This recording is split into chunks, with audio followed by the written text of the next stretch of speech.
Maingat kong hinawakan ang aking mahabang puting belo sa harap ng malaking salamin ng aking suite sa Tagaytay, pinagmamasdan ng ginto at kahel na kulay ng papalubog na araw sa labas. Isang mapayapang gabi sana ito bago ang aking kasal, kung hindi ko lamang narinig ang boses mula sa katabing silid-bihisan ng aking mapapangasawa. Siguraduhin mong nakapirma si Feli sa merger bukas, Rogelio. Mariing wika ni Doña Remedios mula sa speakerphone ng telepono na naiwang bukas ang pinto ng balkonahe. Kapag nakuha na natin ang kontrol sa De Vera Group, madali na nating maideklara ang baliw na yan na kulang sa katinuan upang makuha ang lahat ng kanyang trust funds. Tila huminto ang ikot ng mundo. Ang malambot na tela ng aking belo na hawak ko ay biglang naging kasing bigat ng tingga. Walang luhang pumatak mula sa aking mga mata. Walang sigaw na kumawala sa aking lalamunan. Ang init ng aking dugo ay biglang naglaho, napalitan ng isang malamig at matigas na yelo sa aking mga ugat. Sa loob ng nakalipas na 2 taon, ibinigay ko ang lahat ng aking lakas, ang aking tiwala bilang tagapagmana ng De Vera Group upang tulungan siyang makatayo sa lipunan. At ngayon, ako ay isa lamang biktima sa kanilang paningin na madaling itatapon kapag nakuha na ang kanilang kailangan. Naalala ko ang babala ng aking lola sa aking panaginip kagabi. Isang kakaibang pangitain tungkol sa 3 puting rosas na natutuyo sa ibabaw ng dugo ang dokumento. Ngayon, ang babalang iyon ay naging isang malamig na katotohanan na humihiwa sa aking puso. Narinig ko ang marahang yabag ng mga sapatos ni Rogelio patungo sa aking silid. Ang paglapat ng kanyang kamay sa kahoy ng pinto ay bumasag sa katahimikan bago siya tuluyang pumasok. May dalang 2 baso ng champagne. Ang kanyang muka ay may suot na huwad ng ngiti. Ang kanyang mga mata ay puno ng paimbabaw na pag-aalala. "You look beautiful, honey." Sabi ni Lulu sa akin, kanina ka pa raw naghahanap ng mga lumang dokumento sa library. Wika ni Rogelio. Lumapit siya sa akin at hinaplos ang aking pisingi habang inaabot ang baso. "You shouldn't stress yourself before our wedding day, sweetheart. Let me handle the merger papers of De Vera Group tonight para makapagpahinga ka na. Alam mo namang, ginagawa ko lang ito para sa atin, di ba? Maraming nang mamata sa akin dahil lang sa simple ang pinagmulan ko kumpara sa pamilya mo. I just want to prove to them that I can protect you." Tumingin ako ng diretso sa kanyang mga mata. Sapat na upang makita ang munting takot na nagdaan sa kanyang mukha bago niya ito mabilis na binalot ng kanyang matatamis na salita. Walang anumang emosyon na gumalaw sa aking mukha. Ang aking boses ay nanatiling patag at walang panginginig. "Salamat, Rogelio. Napakamaalalahanin mo." Malamig kong tugon. "Of course, sweetheart. We are partners in everything. Here, drink your champagne. Drink to our beautiful future." Nakangiti niyang sagot habang inilalapit ang baso sa aking mga labi. Biglang nanginginig ang aking lihim na telepono sa loob ng aking bulsa, isang banayad na ugong na hindi niya napansin dahil sa kanyang sariling pagmamadali. Lumingon si Rogelio nang tumunog ang kanyang telepono sa mesa sa labas ng silid. "Wait, honey, I need to take this urgent call from the caterer." "Inumin mo na yan, ha?" Wika niya, bago mabilis na tumalikod at lumabas ng silid. Nang tuluyang nang sumara ang pinto, walang pag-aalinlangan kong itinapon ang champagne sa loob ng dambuhalang paso ng palm tree sa sulok ng balkonahe. Ang lupa ay mabilis na humigop sa alak na maaring may halong pampatulog. Naupo ako sa harap ng aking lamesa, binuklat ang aking lihim na laptop na hindi nakakonekta sa network ng bahay at binuksan ang secure server ng De Vera Group. Dumampi ang aking mga daliri sa keyboard nang walang anumang tunog. Wala na ang Feli na nagmamahal ng walang tatanungin. Ang bawat numero sa aking harapan ay naging mga sandata na aking gagamitin upang protektahan ang aking sarili. Hinanap ko ang kumpanyang nakipagtransaksyon sa amin kamakailan, ang kumpanyang 3 Rosas, 3 White Roses Company, na binabanggit sa mga lihim na bank accounts ni Rogelio. Habang nalalaki ang aking mga mata sa bigat ng aking hawak, Nakita ko ang dokumento ng pagpaparehistro ng kumpanyang iyon sa SEC. Ang tunay na may-ari nito ay hindi isang dayuhan, kundi si Rogelio Alvarado, gamit ang kanyang buradong pangalan mula sa isang nakaraang kaso ng pandaraya, sa buwis 10 taon na ang nakalilipas. Dahan-dahang gumuhit ang isang malamig na ngiti sa aking mga labi sa gitna ng katahimikan ng silid. Ang aking asawa ay isang propesyonal na lura daw. Maghanda kayo, malamig kong bulong habang nakatingin sa puting belo sa salamin. Dahil ang sarili ninyong kasal ang magiging dulo ng inyong kaligayahan. Pagsapit ng malalim na gabi, pinili kong maging isang mahusay na artista sa loob ng aking sariling kwarto.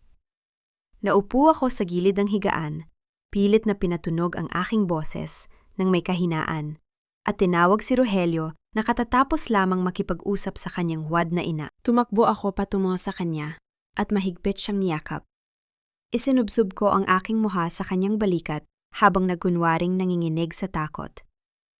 "I'm so scared of the wedding tomorrow, Rogelio," bulong ko sa isang boses na tila pira-piraso. "Medyo nababahala ako sa mga tsisme sa Maynila. Pakiusap, huwag mo akong iiwan. Ikaw na lang ang mayroon ako ngayon." Gumalaw ang kanyang mga kamay upang haplusin ang aking buhok nang may matinding paimbabaw na kalinga. Dahan-dahang dinala ni Rogelio ang kanyang mukha sa akin at nakita ko ang pagpatak ng kanyang mga wad na luha. Isang mahusay na dula ng isang pa-victim na manipulator upang makuha ang aking tiwala. 3.4.1 "Honey, I'm doing all of this for our future." Mapanlinlang niyang wika habang humihikpi ng banayad. "You don't know how hard it is for me." Ang daming bumabati ko sa akin sa Maynila dahil lang sa mahirap ako kumpara sa pamilya mo. Sinasabi nilang gagamitin ko lang ang pera mo. But I love you, Philly. I want to handle the De Vera Group merger para patunayang hindi ako nakasandal sa yaman ninyo. Sa kabila ng matinding pandidiri na tila asidong umaakyat sa aking lalamunan, nanatiling patag ang aking mukha. Marahan kong inangat ang aking kamay at pinunasan ang peking luha sa kanyang pisingi gamit ang aking hintuturo. Ang aking hawak ay banayad, ngunit sa loob ng aking dibdib ay may isang naglalagablab na poot na gustong sumaksak sa kanyang puso. Habang nakasandal ang aking ulo sa kanyang balikat, palihim kong kinuha ang aking telepono mula sa bulsa. Itinoon ko ang wireless transmitter patungo sa kanyang telepono na nakalapag ng patihaya sa mesa sa tabi ng kama. Naramdaman ko ang banayad na panginginig ng aking telepono. Isang hudyat na matagumpay nang na-clone ng spyware ang lahat ng kanyang mensahe, tawag at lokasyon. Sila mismo ang naglagay ng tanikala sa kanilang sariling mga paa. Nang makaalis si Rogelio upang ayusin ang kanyang suit para sa kasal bukas, pumasok si Lulu Santiago sa aking silid dalang isang tray ng tsaa. Nanginghinig ang kanyang mga kamay habang inilalapag ang tray, pilit na iniiwasan ng aking mga mata. "Feli, uminom ka muna ng tsaa. Masama sa iyo ang mapuyat bago ang kasal." Medyo nanginghinig niyang wika. "Salamat, Lulu." Malumanay kong tugon habang pinagmamasdan siya. "Alam mo, iniisip kong ilipat ang aking personal trust fund sa isang joint account kasama si Rogelio pagkatapos ng kasal bukas. Gusto kong maramdaman niya na ligtas ang kanyang posisyon sa kumpanya." Nanlaki ang mga mata ni Lulu sa pagkagulat at kasakiman. Mabilis nang inilapag ang tsaa at nagmadaling tumalikod nang hindi ako tinitignan. Maganda yan, Feli." "Wait, kailangan ko lang tawagan ng florist sa ibaba upang makasiguro sa mga bulaklak bukas. Babalik ako agad." Pagsisinungaling niya bago mabilis na lumabas ng silid. Alam ko ang kanyang pakay. Mabilis kong binuksan ang aking laptop upang suriin ang security logs ng aking kumpanya na nakakonekta sa CCTV ng mansyon at sa tracker ng aking audit files. Tumambad sa aking screen ang isang pulang babala. May nagtangkang pumasok sa aking remote database gamit ang aking lihim na admin credentials.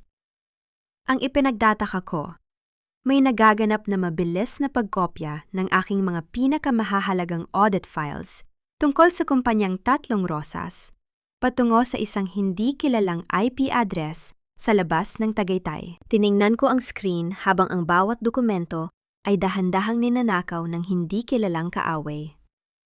Ang IP address ng magnanakaw ay nakaturo sa isang lihim na lokasyon na nagbabadyang sumira sa aming buong plano. Dahan-dahan kong isinarado ang aking laptop nang marinig ko ang mababagal na yabag ni Lulu pabalik sa aking silid.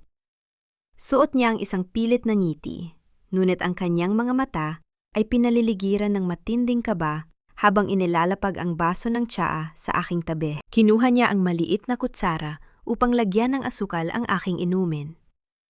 Dito ko nakita ang sugdulang katibayan ng kanyang pagkakanulo. Ang nanginghinig na daliri ni Lulu habang inilalagay ang asukal sa aking tsaa. Isang banayad na panginghinig na tila tahimik na pag-amin ng kanyang malaking kasalanan sa akin.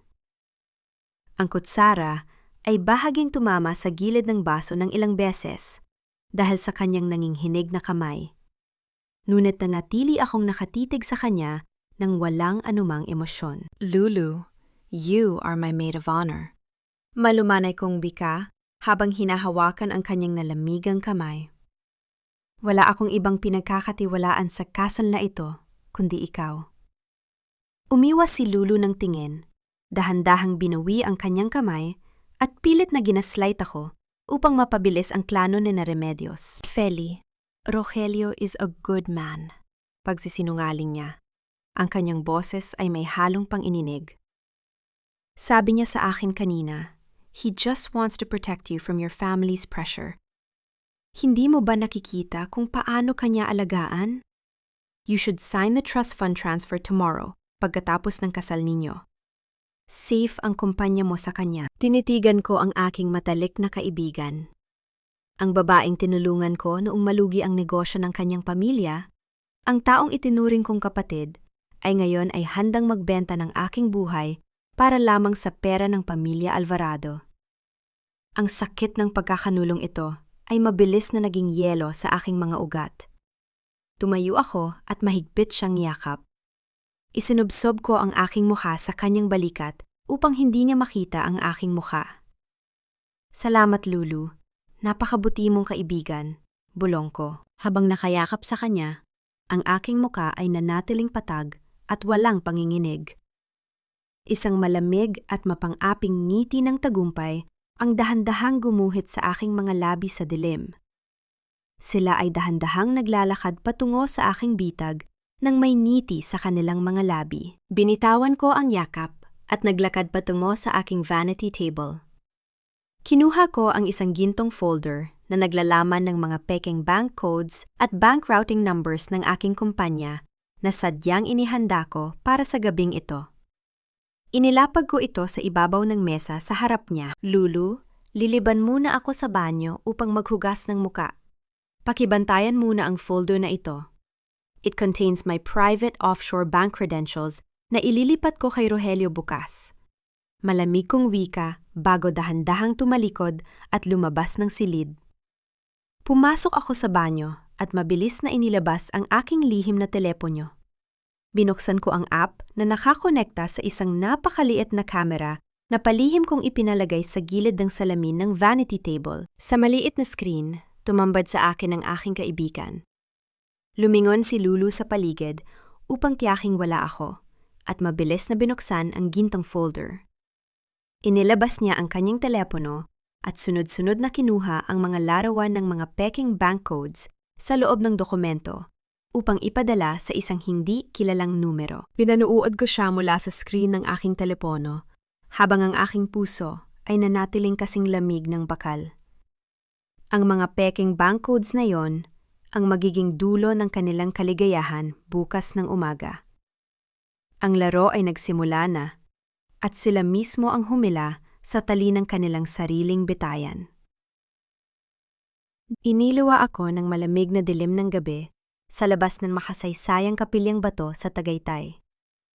Nagkunwari akong lalabas upang manalangin bago ang aking kasal, ngunit ang aking tunay na pakay ay mas matalas pa sa anumang krus sa altar. Sa pinakamadilim na sulok ng kapilya, dahan-dahang lumitaw si Kata Manalang mula sa anino ng mga imahe ng santo. Suot niya ang isang matikas na itim na Amerikana. Ang kanyang mga mata ay nag-aapoy sa matinding lamig habang nakatitig sa akin ng walang anumang paimbabaw na ngiti. Huwag mo akong titingnan na parang kaibigan mo, Feli. Panimula ng abogada sa isang seryosong bulong. Ang kanyang boses ay may halong taglish na nagpapakita ng kanyang mataas na pinag-aralan. Hindi kita tinutulungan dahil mabuti akong tao. I am Catalina Alvarado Manalang, an illegitimate daughter of the Alvarado family. Binura ni Remedios ang buhay ng aking ina. Itinapon kami sa lansangan. I want my inheritance, and I want to destroy her. Gagamitin kita para pabagsakin sila. We are partners in crime here. Nothing more, nothing less. Tumingin ako sa kanya nang walang pag-aalinlangan. Sa halip, na matakot o masaktan sa kanyang brutal na katapatan, naramdaman ko ang isang malalim na paghanga. Pagod na ako sa mga taong lumalapit sa akin na may suot na maskara ng pag-ibig at habag, ngunit may hawak na kutsilyo sa likod. Ang katapatan ng kanyang interes ay mas matibay pa sa anumang huwad na pangako. Good, malamig kong tugon. I don't need a sisterly bond, Kata. I need a weapon. Let's make a deal. Inabot ko sa kanya ang aking kamay sa dilim. Narinig ang tuyong tunog ng paglapat ng aming mga palad sa madilim na sulok ng kapilya. Isang tahimik na tipan ng dalawang babaeng parehong pinagkaitan ng katarungan ng iisang makapangyarihang pamilya. Walang tunog ng pag-untog. Taming ang lapat ng mga kamay na naging selyo ng aming kasunduan. Iniharap ko sa kanya ang aking tablet. Heto ang mga nakalap kong audit trails ng kumpanyang Tatlong Rosas at ang tunay na identity ni Rogelio.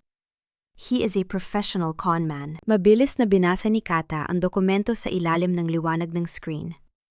This is brilliant, Feli. Rogelio is clever, but tomorrow, the transfer of your trust fund will lock him in. He's signing his own warrant tomorrow.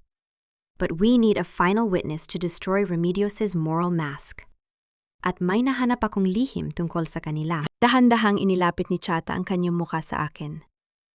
Doña Ines, Rogelio's biological mother is still alive. Pinalabas nilang patay at baliw siya upang makuha ang kanyang kumpanya at pera. She is being locked away in a secret rest house here in Tagaytay. Kung mahanap natin siya, Rogelio's mother will be our ultimate weapon. Habang tinatapos namin ang aming plano, naramdaman ko ang banayad na panghinginig ng aking telepono sa loob ng aking bulsa. Kinuha ko ito at binasa ang mensahe mula sa aking security team. Ma'am Feli, pumasok po si Lulu sa mansyon ng mga Alvarado, kasama si Doña Remedios. Sila ay may kasunduan. Tinitigan ko ang screen habang ang bawat salita ay dahan-dahang gumuhit sa aking isipan. Ang aking matalik na kaibigan ay tuluyan ng pumasok sa mansyon ng aking mga kaaway. Ang aking mukha ay nanatiling patag sa gitna ng dilim habang ang lamig sa aking puso ay naging kasing talim ng bakal. Ang laro ay nagsimula na at si Lulu mismo ang nagdala ng huling pako sa kanyang sariling kabaong. Mabilis kaming nagtungo ni Kata sa isang liblib at tila pinabayaang rest house sa dulo ng isang masukal na daan sa Tagaytay. Sa tulong ng aking mga pribadong gwardiya, madali naming nabuksan ang lumang pinto sa likod nang walang nililikhang anumang ingay. Ang hangin sa loob ay amoy amag at luma. Isang patunay na ang mansyong ito ay matagal nang naging piitan ng isang lihim na pilit ibinabao ng pamilya Alvarado. Sa dulo ng madilim na pasilyo, natagpuan namin ang isang silid na nakakandado mula sa labas. Pagkabukas ng pinto, tumambad sa amin si Doña Ines. Nakaupo siya sa gilid ng isang manipis na higaan, suot ang isang kupas at maruming bestida. Ang kanyang mga mata ay nanlalalim sa takot habang nakatitig sa amin, pilit na sumisiksik sa sulok ng silid na tila isang hayop na nasusukol. Mabilis akong lumapit sa kanya. Ngunit nanatiling malumanay ang aking boses upang hindi siya matakot. Inilabas ko ang aking tablet at ipinakita ang larawan ni Rogelio na nakangiti sa tabi ko. Doña Ines? Bulong ko ng may malamig na kapangyarihan. Ako si Felicidad de Vera. Narito ako upang ilabas ka sa impyernong ito. Tignan mo ang larawang ito. Kinagamit ka ng anak mo at ni Remedios upang magnakaw ng bilyong piso sa mga kababaihan. Habang pinalalabas nilang patay ka na upang makuha ang iyong sariling kumpanya. Nanlaki ang mga mata ng matanda, dahan-dahang dumaan ang matinding pighati at pagkaunawa sa kanyang mukha. Rogelio, aking anak, bulong ni Doña Ines habang mabilis na pumapatak ang kanyang mga luha. Sumang-ayon siya kay Remedios.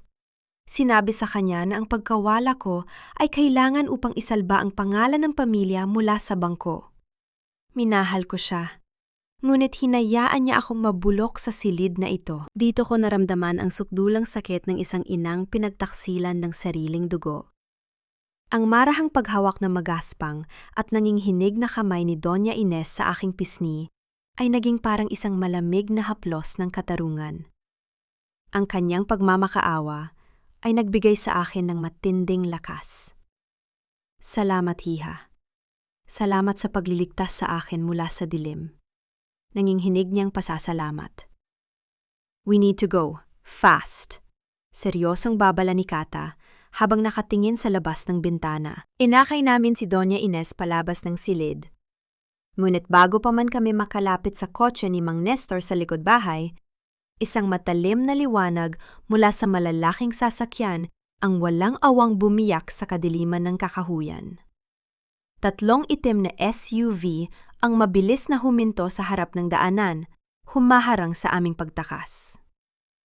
Narinig ko ang mabibilis na yabag ng mga sapatos ng mga hindi kilalang lalaki na mabilis na lumalapit sa pintuan ng villa. May nag-leak ng lokasyon natin. Alam nilang papunta tayo rito. Sigaw ni Kata sa gitna ng kaba. Mabilis na humarang ang aking mga gwardiya upang labanan ang mga tauhan ni Remedios, habang buong lakas na inatras ni Mang Nestor ang sasakyan patungo sa likod ng bakod. Pumasok kami sa loob ng kotse, kasama si Doña Ines sa ilalim ng proteksyon ng dilim ng gabi. Habang mabilis na umaandar ang sasakyan palayo sa gulo, pinuksan ko ang aking telepono upang suriin ang security database. Isang babala ang tumambad sa akin. Ang EP address ni Lulu Santiago ay pumasok sa aking security files, eksaktong 1 oras na ang nakalilipas. Si Lulu ang nagbenta ng aming plano, ngunit mas matindi ang aking natuklasan sa ibaba ng screen. May formal na kahilingan na inihain si Remedios sa korte sa Maynila. Isang emergency petition upang ideklara akong mentally unfit upang pigilan ako sa aking sariling kasal bukas at makuha ang pansamantalang pangangalaga sa aking mga ari-arian. Mabilis kong pinuwi ang bakas ng putik sa aking sapatos bago pumasok sa aking suite sa Tagaytay bago sumikat ang araw. Matagumpay na naitago ni Nakata si Doña Ines sa isang ligtas na klinika sa Maynila. Pumasok ako sa aking silid at nadatnan si Rogelio na naghihintay. Suot ang kanyang karaniwang mapanlinlang na ngiti, ngunit may bakas ng matinding hinala sa kanyang mga mata. "Where have you been, Feli?" tanong niya, lumalapit sa akin habang pinagmamasdan ang aking muka. "Kanina ka pa hinahanap ni Lulu.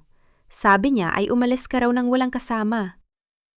Nagkunwari akong mahina, pagod, at humawak sa aking ulo, na tila nahihilo sa tindi ng stress ng kasal. "I went to the chapel to pray, Rogelio. Pagod na ako." Patag at walang emosyon kong tugon. Ang aking boses ay nanginginig sa sadyang panghihina. Gusto ko nang matapos ang kasal na ito upang makapagpahinga na kami. "I don't want to fight your family's lawyers anymore." Isang mabilis na kislap ng sugdulang tagumpay ang gumapang sa mukha ni Rogelio. Lumapit siya sa akin, hinaplos ang aking balikat at mabilis na inilapag sa aking harapan ang dokumento ng paglilipat ng aking bilyong pisong personal trust fund patungo sa kumpanyang 3 Rosas. "If you want peace, honey, just sign this trust fund transfer now." Nakangiti niyang wika. Ang kanyang boses ay puno ng paimbabaw na kalinga. After the wedding, we'll merge everything. This is the only way to protect your group of companies from your family's legal pressure. Let me handle the assets. Iniabot niya ang panulat. Ginamit ko ang aking sariling panulat na may lihim na naglalahong tinta. Isang espesyal na chemical na sadyang inihanda ko na maglalaho nang walang bakas makalipas ang 24 na oras. Pinirmahan ko ang dokumento gamit ang aking binagong pirma na otomatiko ring magpapawalang bisa sa kasunduan dahil sa kawalan ng aking lihim na tuldok sa ilalim ng unang titik. Sige, Rogelio. Pirmahan ko na. Malamig kong bulong habang ibinibigay ang folder sa kanya. Sana ay sapat na ito upang maging masaya ka. Mabilis na nagtungo si Rogelio sa mesa at binuksan ang kanyang laptop upang simulan ang paglilipat ng pera. Nanatili akong nakaupo sa aking higaan, dahan-dahang kinuha ang baso ng tsaa sa tabi ko. Dito ko naranasan ang isang malamig na kapanatagan ng isang manunuri. Ang marahang pag-inom ko ng mainit na tsa habang pinapanood ko ang mabilis na pagpindot ng kanyang mga daliri sa keyboard, ay tila panunood ko sa isang matakaw na daga na masayang naglalakad patungo sa loob ng isang bakal na bitag. Alam kong bawat click niya ay kinukunan ng aking hidden camera upang maging formal na ebidensya ng kanyang pagnanakaw. Nang makaalis si Rogelio nang may matinding yabang sa kanyang mga hakbang, biglang sumindi ang screen ng aking lihim na tablet. Isang pulang babala mula sa aking Manila head office ang pumasok. Ito ay isang opisyal na emergency alert mula sa Anti-Money Laundering Council, AMLC, ng Maynila. Naka-freeze at kasulukuyang iniimbestigahan ang lahat ng pangunahing accounts ng The Vera Group, habis sa kahina-hinalang malaking paglilipat ng pera patungo sa 3 Rosas, na ginawa ni Rogelio, ilang minuto lamang ang nakalipas. Tinitigan ko ang pulang babala sa aking screen, habang ang bawat segundo ng pag-usad ng oras ay tila isang mabilis na paglapit ng aking kumpanya sa gilid ng bangin. Ang laban bukas sa simbahan ay naging mas mapanganib pa kaysa sa aking inasahan. Ang malamig na hangin ng Tagaytay na sumisira sa mga dahon ng pino sa labas ng aking balkonahe ay tila sumasabay sa lamig ng aking pakiramdam. Binuksan ko ang aking tablet at tinitigan ang screen. Sa ibaba, sa lobby ng mamahaling hotel na ito, ay kasalukuyang nagaganap ang isang live broadcast ng isang biglaang press conference na inorganisa ni Doña Remedios. Umiiyak ang matanda sa harap ng mga nakatutok na micro at kamera. Suot ang kanyang karaniwang paimbabaw na kalinga. Nababahala kami sa kalusugan ni Feli, palahaw ni Doña Remedios habang pinupunasan ang kanyang mga mata ng mamahaling panyo. Sinasadya niyang sirain ang asawa ko dahil sa kanyang paranoid delusions tungkol sa aming mga assets. Her mental state is deteriorating. Sinasabi niyang niloloko siya ni Rogelio. But my nephew loves her so much. Rogelio is devastated, but he still wants to save her. Tinitigan ko ang screen nang walang anumang panginginig ng mukha. Ang kanilang kaplastikan ay naging parang yelo na dahan-dahang nagpatigas sa aking puso. Narinig ko ang familiar na tunog ng pagpihit ng pinto bago pumasok si Rogelio. Suot niya ang kanyang satin na pantulog, hawak ang isang baso ng tubig at isang puting tableta. Honey, you need to take this medicine. You are not well. Bulong ni Rogelio. Ang kanyang boses ay may suot na huwad na kalinga habang lumalapit sa aking higaan. Sabi ni Lulu sa akin, kanina ka pa raw naghahanap ng mga folders na wala naman sa silid na ito. You're having hallucinations again, sweetheart. I'm so worried about your mental health. Kailangan mong maging maayos para sa kasal natin bukas. Tumayo ako mula sa aking upuan. Hindi ko siya sinigawan, hindi ko itinapon ang baso ng tubig. Dito ko naranasan ang isang marahas na pagpigil sa aking sarili. Ang mahigpit na paghawak ko sa aking sariling pulso, sa aking likuran, upang pigilan ang panghinginig ng aking katawan sa harap ng kanyang nakatutok na tingin, ay naging parang isang matigas na kalasag. Tinitigan ko siya gamit ang aking mga matang. Walang anumang emosyon, bago dahan-dahang lumapit sa kanyang gilid. Inilapit ko ang aking mukha sa kanyang tainga at dahan-dahang bumulong nang may kapangyarihang kasing lamig ng yelo. Napakaganda ng dula ninyo, Rogelio. Sana ay sapat ang lakas ng loob mo para sa araw ng kasal natin bukas. Nanigas si Rogelio sa kanyang kinatatayuan. Ang kanyang mapanlinlang na ngiti ay biglang natuyo at nakita ko ang mabilis na takot na dumaan sa kanyang mga mata bago niya ito mabilis na binalot ng kanyang paimbabaw na kalinga. Of course, honey. I'll always be brave for us. Drink your medicine, okay? Wika niya, bago mabilis na tumalikod ng tumunog ang kanyang telpono. Mabilis akong pumasok sa banyo at walang pag-aalin lang ang itinapon ang gatas at ang tableta sa loob ng drainage ng lababo. Pagkatapos, mabilis akong nagpadala ng mensahe kay Kata sa aking lihim na network. Sa labas ng hotel, ang aking independent medical team na dinala ko mula sa Manila ay nakahanda na upang palihim na kumuha ng aking dugo upang patunayang wala akong anumang sakit sa isip. Ngunit bago pa man ako makabalik sa aking higaan, isang biglaang tunog ang bumasag sa katahimikan ng gabi sa labas ng pinto ng aking suite. Narinig ko ang mabibilis, mabibigat, at sabay-sabay na yabag ng mga sapatos ng mga gwardiya ni Doña Remedios na huminto sa labas ng aking pinto.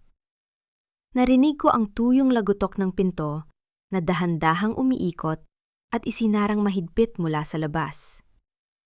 Ako ay opisyal ng nakakulong sa loob ng aking sariling suite upang pigilan akong makarating sa simbahan bukas.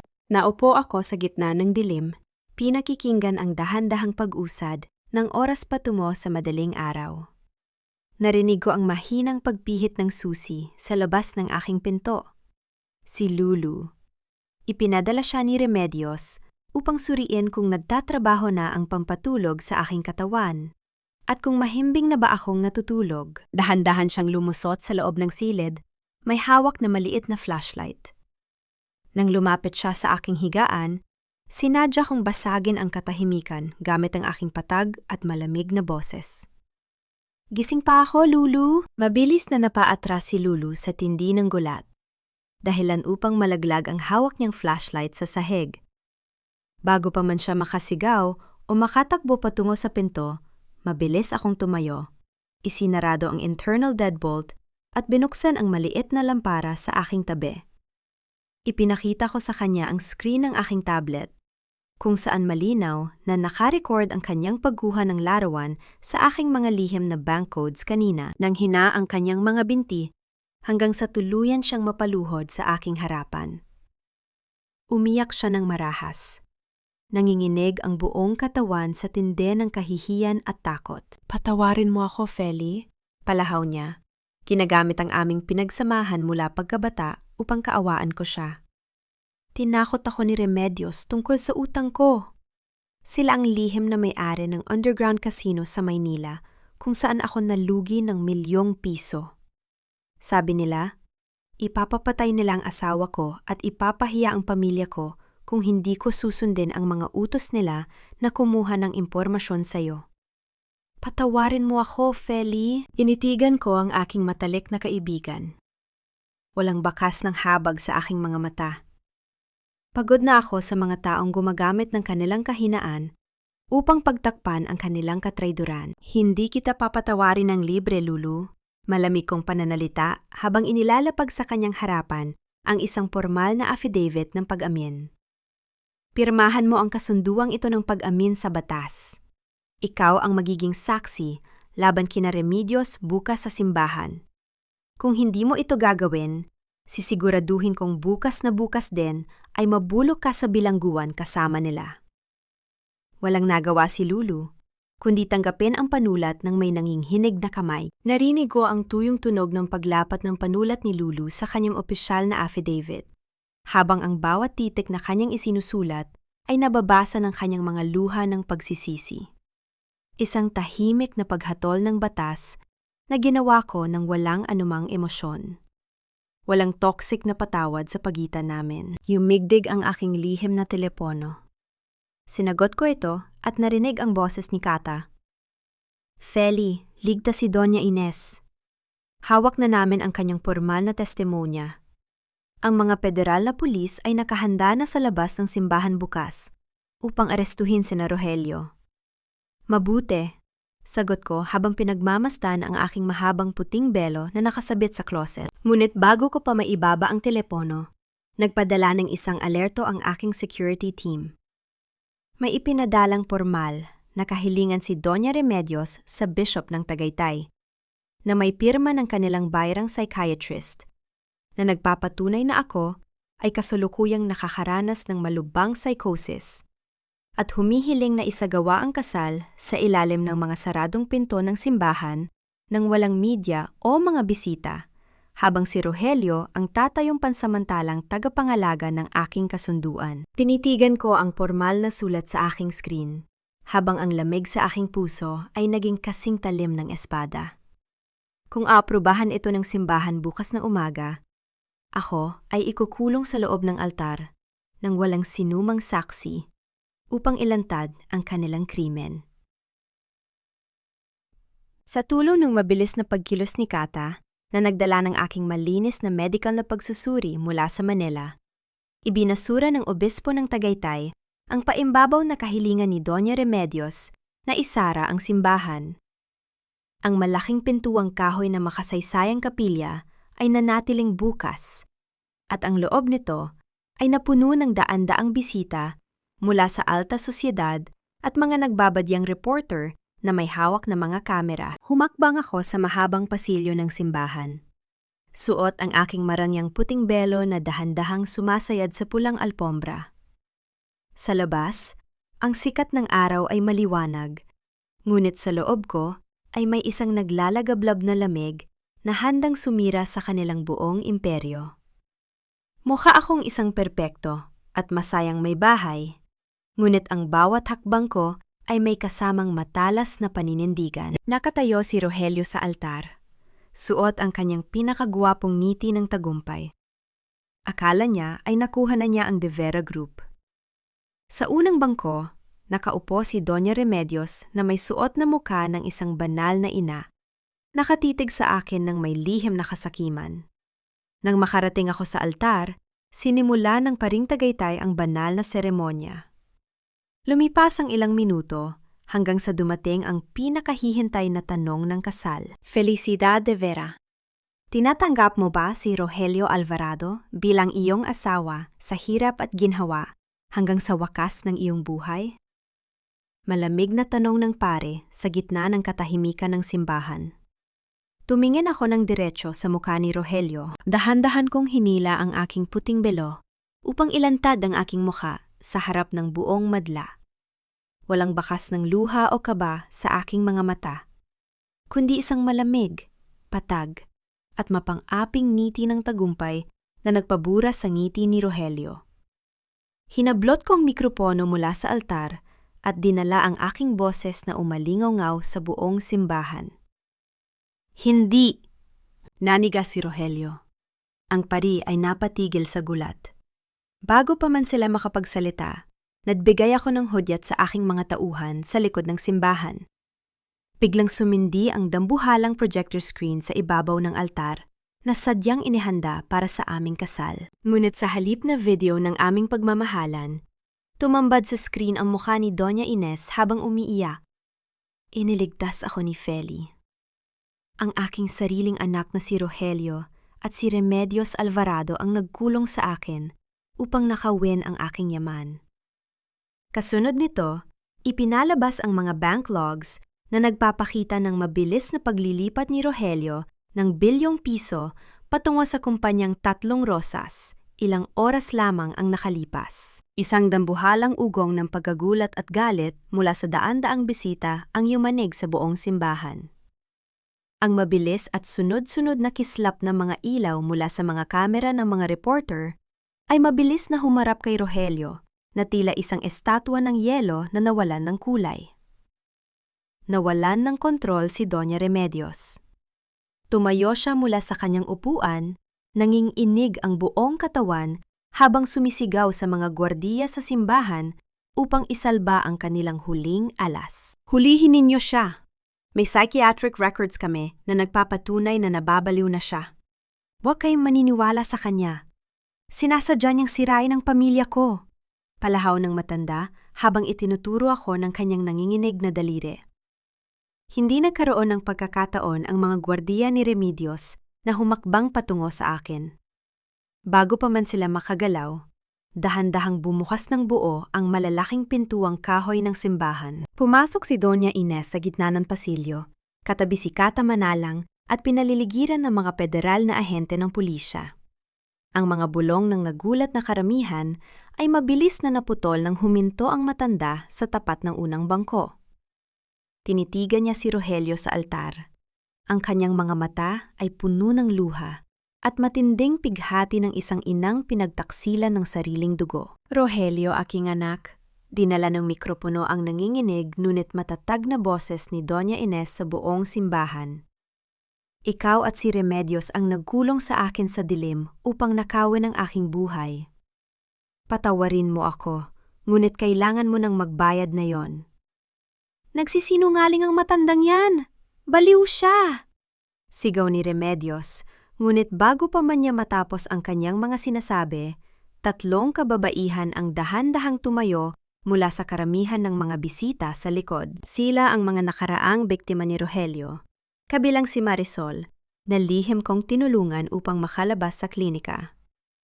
Bawat isa sa kanila ay may hawak na opisyal na folder ng kanilang mga notarized affidavits ng pagnanakaw at panlilinlang ng pamilya Alvarado. Hindi siya nagsisinungaling, Remedios.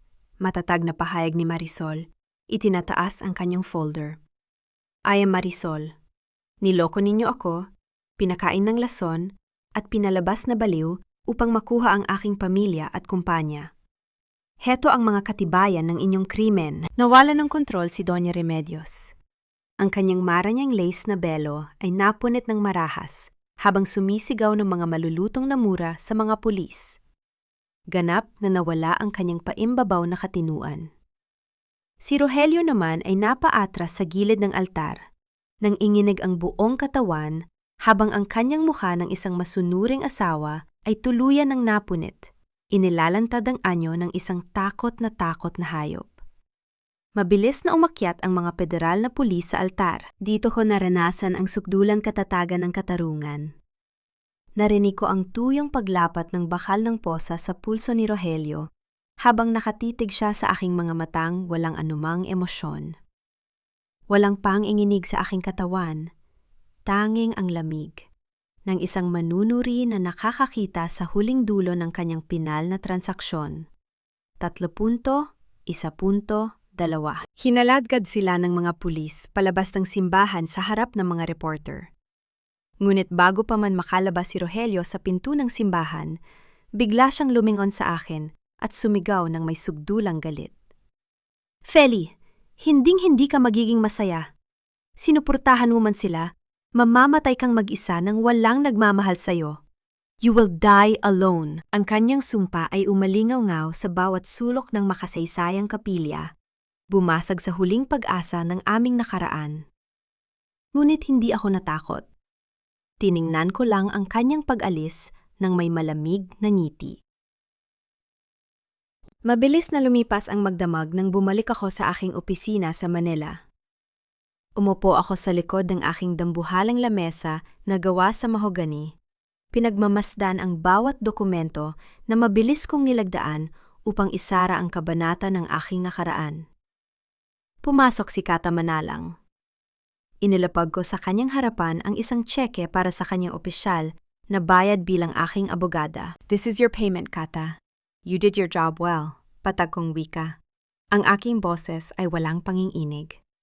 Pero ang personal mong paghihiganti laban sa mga Alvarado ay hindi maaring maging bahagi ng aking kumpanya.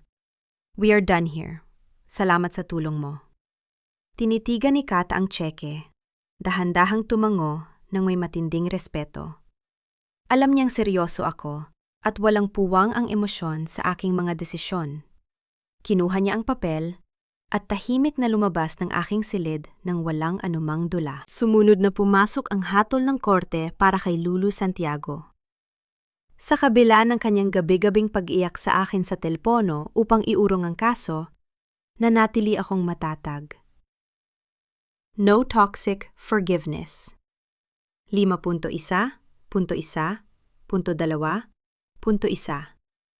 Hinatulan si Lulu ng 6 na buwang pagkabilanggo para sa kasong corporate espionage at pagnanakaw ng impormasyon ng De Vera Group. Nang kargahin siya ng mga pulis, patungo sa selda, umiwas ako ng tingin. Ang bawat pagkakanulo ay may kasamang matinding parusa na kailangan niyang bayaran ng buo. Sa kabilang banda, ang kumpanyang Tatlong Rosas at ang lahat ng ari-arian ni Rogelio at Remedios ay opisyal ng kinumpiska ng korte upang ipamahagi bilang boytuhong para sa mga kababaihang biktima ng kanilang kasakiman.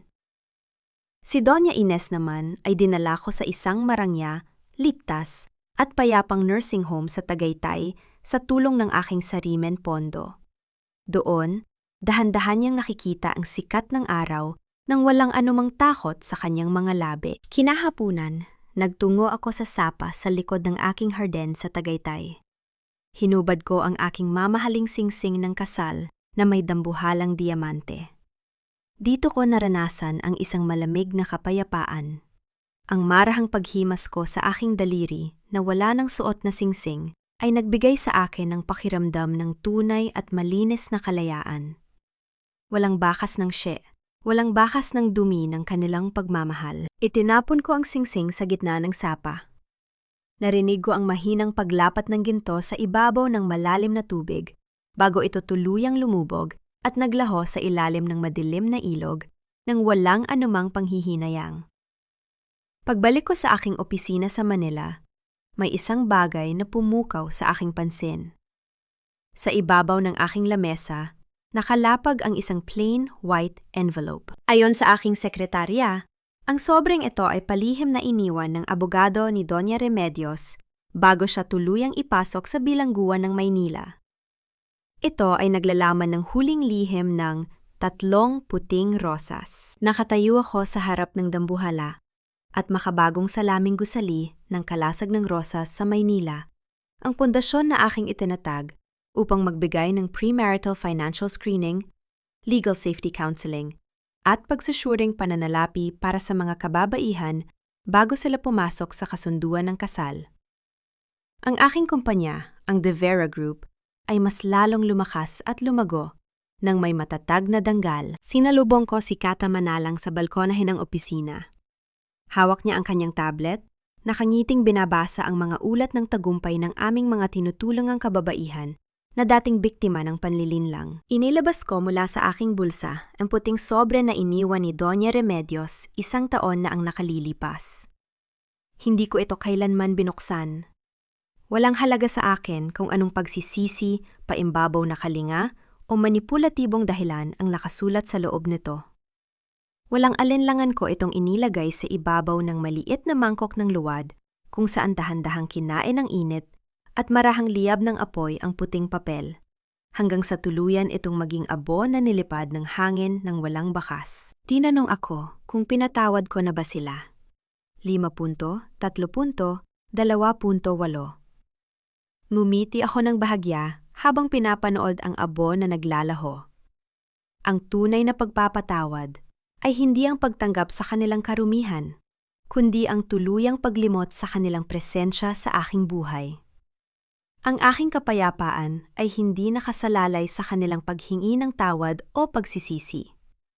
Si Rogelio at Doña Remedios ngayon ay mga bilang na lamang sa rehistro ng bilangguan ng Maynila. Sila ay bahagi ng isang madilim na gabi na hindi ko na kailanman babalikan. Sa ibaba ng balkonahe, sa malawak at luntiang damuhan, nakita ko si Marisol at ang iba pang mga kababaihan na dating biktima ng pamilya Alvarado. 5.3.2.8 Sila ngayon ay nakadamit ng pormal bilang mga matitigas na advocates ng aming foundation, naghahanda para sa aming unang pambansang pagpupulong. Dito ko naranasan ang tunay na lakas ng pagkakaisa. Ang marahang paghawak ng mga nakaligtas na kababaihan sa aking kamay sa harap ng bagong gusali ay naging parang isang tahimik na pagpupugay ng mga bagong simula. Ang aming mga palad ay nagtagpo ng may init ng katatagan, isang patunay na kami ay nakabangon mula sa aming sariling abo. Isang reporter mula sa lokal na telebisyong balita ang lumapit sa akin para sa isang formal na panayam. Tumingin ako ng diretso sa lente ng kanyang kamera. Ang aking boses ay nanatiling patag, kalmado, at puno ng matigas na paninindigan. Ang trukjak o hinala ay walang kapangyarihan kung hindi mo ito gagawing ebidensya. Wika ko sa harap ng buong bansa. 5.3.2.8. At ang pag-ibig na pumipigil sa iyong protektahan ang iyong sarili ay hindi kailanman pag-ibig. Huwag ninyong hayaang ang inyong puso ang maging dahilan upang kayo ay tuluyang tapakan. Tumayo kayo, hawakan ang inyong sariling lakas at protektahan ang inyong bukas. Naglakad ako pabalik sa aking tanggapan, habang ang sikat ng araw ay tuluyang bumalot sa aming bagong simula. Wala nang takot, wala nang lason ng mga wad na pangako. Kami ay ganap ng malaya.